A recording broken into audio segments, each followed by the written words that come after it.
This week's Tuesday Truth brings you a glimpse into one of the most powerful conversations we've ever had on Leading Our Own Way. Mel Maree White's story is raw, honest. It's a journey through childhood trauma, the darkness of suicidal thoughts, and the relentless challenges of motherhood. Mel speaks openly about moving across states to start over, wrestling with her past, and the courage it takes to reconnect with family and forgive. Her resilience and vulnerability are a reminder that healing is possible, even when the road is steep. If you've ever felt alone in your struggles, Mel's journey will show you the strength that comes from facing your truth and choosing to lead your own way. This is just a taste, so go listen to the full episode to hear the depth of Mel's story and the lessons she's learned along the way. It's an incredible journey. You don't want to miss it. Anyway, if you missed part 1, go back to part 1, and part 2 drops tomorrow. Here's Tuesday Truths. Enjoy the bite-sized episode of Mel Maree White's journey.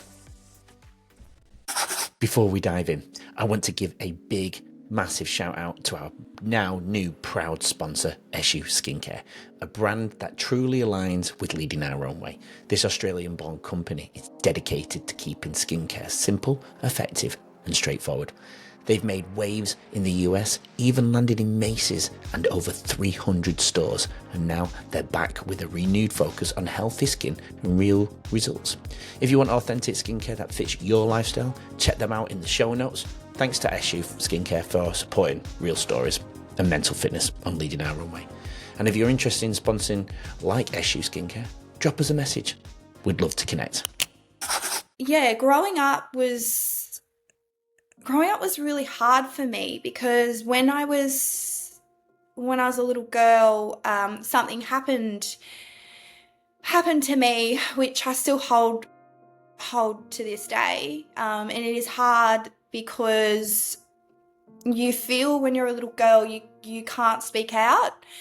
You're scared to. You're scared because you're scared of judgment. You're embarrassed. Will they believe me? Will they not believe me?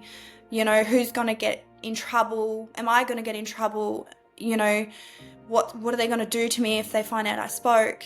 So many things that I had running through my head, and I didn't know how to say it or who to say it to, who to trust. But I do remember telling when I was a little girl, one of my cousins, and she kind of just like didn't really believe me, but she believed me. Like, it felt like she wanted to believe me, but she didn't believe me. And I was sexually abused. I think it's hard because there's probably so many people this has happened to and they don't want to talk about it, and it still to this day, you know, hurts them and everything. But I was sexually abused for quite a few years on and off. And it's heartbreaking because it's taken away my innocence that I'll never get back. And it's also taken away a part of me that I don't really know if I'll ever get that back either. But one thing I do know is that speaking about it has shown me strength, and it's empowered me also to come forward and tell my story, because there is so many people out there, men and women, who have had this happen to, but they didn't want to talk about it, and they still don't want to. But it's later on in life where it catches up to you, and it really catches up to you. And that's where it's caught up to me. It's caught up to me in the most horrible ways, but I can feel light at the end of the tunnel, and I can feel that I definitely am growing from it and understanding it. But for many years I never understood. I said, why me? Why is this happening to me for? And I didn't want to tell anybody else, and I was scared to, but I opened up to one of my close older brothers, and I said to him, and I told him about it. And then because he was so angry and he was so hurt that this could happen to his little sister and he couldn't defend her, he decided on Christmas night, when he was drinking, that it would be okay to tell the whole family and friends who were there. And that was hard for me because I was like, I couldn't breathe when I found out that he'd done that. It was like, you have betrayed my trust. I told you, I said don't ever tell anyone, otherwise that's it. You'll never see me again. So obviously my husband at the time, he knew, because he'd known from 2 weeks in of us dating what had happened to me. And he's been the one person that could definitely hold me and understand me and know that I wasn't okay, and he'd always be there for me. And he said to me, what do we need to do?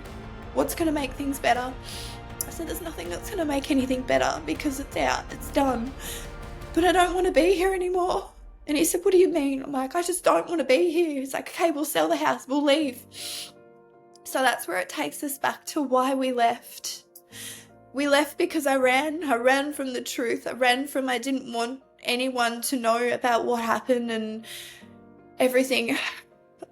But then I realized you can't run from things, you need to face them. And facing them head on is telling your story and getting it out there so other people don't have to endure that pain that you endured for many years and still do, but are working on it. So yeah, that's my childhood. So before we come to the end and see the future of Mel and the more beauty you're going to try and change people's lives and help people, because I feel that's part of your journey now, is to change your journey into to prevent and help others go whether they're going through it or before they go through it, right? We want to prevent people as well, don't we, having their mental health decline. Since that day then and that change and not ending your life, what do you think apart from obviously your daughter, but what was that first tiny 1%er change that you made as a change in your life in order to help you go on a more positive route? I would definitely say the reflection in the mirror. I didn't like who I was. Yeah. So I look at myself now and I'm proud. There may be scars, but that just shows that I battled, and that shows that, I wasn't giving up and I wasn't taking the easy way out. I keep continuously, we'll keep growing, evolving. And, if that makes people uncomfortable because they don't like seeing this and because they feel, oh, wow, like she's just doing it for attention or this or that, just to let you know it's not about attention for me. I lost a brother through suicide and I've lost a friend through suicide. I'm not about to lose anybody else who cares, at the end of the day, I want to see people happy and I want people to fulfill their life. I recently just went to a funeral, and the one thing that really stuck by me was the 100 days of, of happy moments that this person had said. And it asked, the 100 days. And, the most beautiful thing that I got was that it might not be that vacation that they took, or or the new car that they brought, or whatever it was that might look materialistically amazing. It was actually the moment where we're out on the boat and we were fishing and I was speaking to Dad, or it's just small moments that we take so for granted.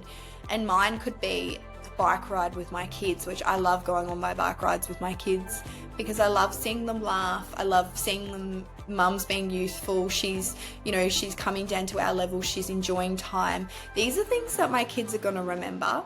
They're not going to remember the fancy yacht that, you went on, or, fancy vacation or whatever. Like, at the end of the day, this is life and this is real, alongside trauma and all the rest of it. So, yeah, I basically am just going to keep showing up and keep diving in. When it feels uncomfortable, you know that you're growing. Love it. Just taking a very quick break to thank our sponsor, Eshu Skincare. If you haven't heard of them, Eshu Skincare started right here in Australia, using Australian ingredients to make skincare straightforward and accessible, especially for men who want results without the fuss. Their journey took them all the way to the US, where they were featured in Macy's and over 300 stores.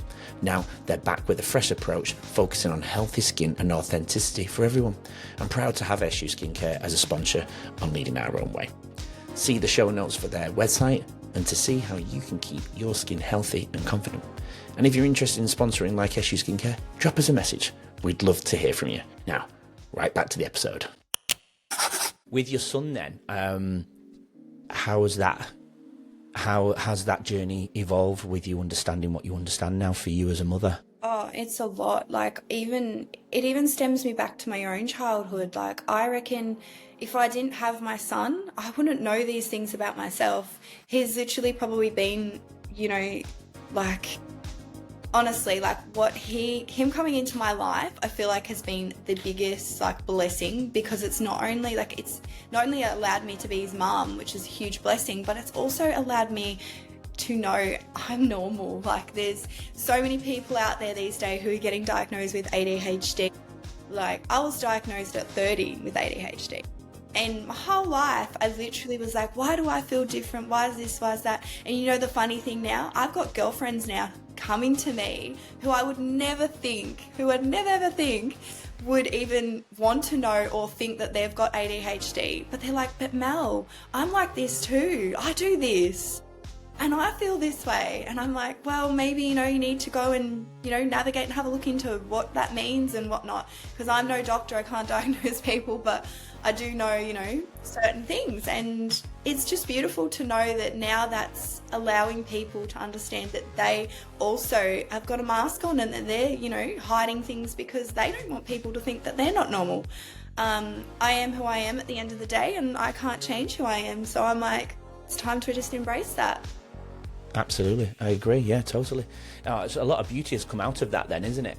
I'm the same as you. I love digging into all of this. I've read books on ADHD, and I've had some neuroscientists and behavioural experts on the show, and I've had exercise and nutritionists. Amelia Phillips, for example, is on from the Today Show. She's been on the show as a guest, and we went to, I don't know if you saw that episode, but we spoke at a cellular level, and she actually has a business called, and I'm not selling it here, but I think it's called Vitality 360, and she does a lot of blood tests, checks the biomarkers. Yeah, you might have heard of it. And you do gene tests, and understanding our cells, understanding our genes and the expression of our genes tell us what our bodies can convert and switch on and off and things like that. And then apparently that's something to do with the root causes of our ADHD, outside of maybe trauma. But, for example, you and I could have the same car crash, be in the same moments, experience a very similar thing, but look at it completely different and feel differently about it. You could get out of it and go, oh, that was a bad day. And I could go into a big, deep depression because of that event, and that's apparently to do with the expression of our genes being switched on and off, and how we can switch our genes on and off with movement, with exercise, with good sleep and good food, and all of those things. And what we're putting into our bodies, can it utilize the nutrients that's going into our body? If it can't, that can cause our brains to race and cause issues and anxiety or depression, whatever it may be. I'm just going off what I'm learning from all these people and the books I've read. It's just fascinating, and I'd love more people to learn about this type of thing, so we can get to the root and manage whatever it is that we've got much easier. Do you know what I mean? Yeah. Oh, yeah. I love it. Oh, it's a beautiful journey that you've been on, and you've learned so much more about it. What you just witnessed is only a snippet of our amazing conversation this week. This is what Leading Our Own Way is all about. Real stories, real transformation. If you're watching this before Wednesday, part 1 dropped yesterday and part 2 releases tomorrow. But if you're already here after Wednesday, all parts are available now. Head to YouTube, Spotify, Apple Podcasts, and every other major platform, and look for the numbers on the bottom left-hand corner of the episode's covers to start with part 1. Trust me, you don't want to miss this incredible journey.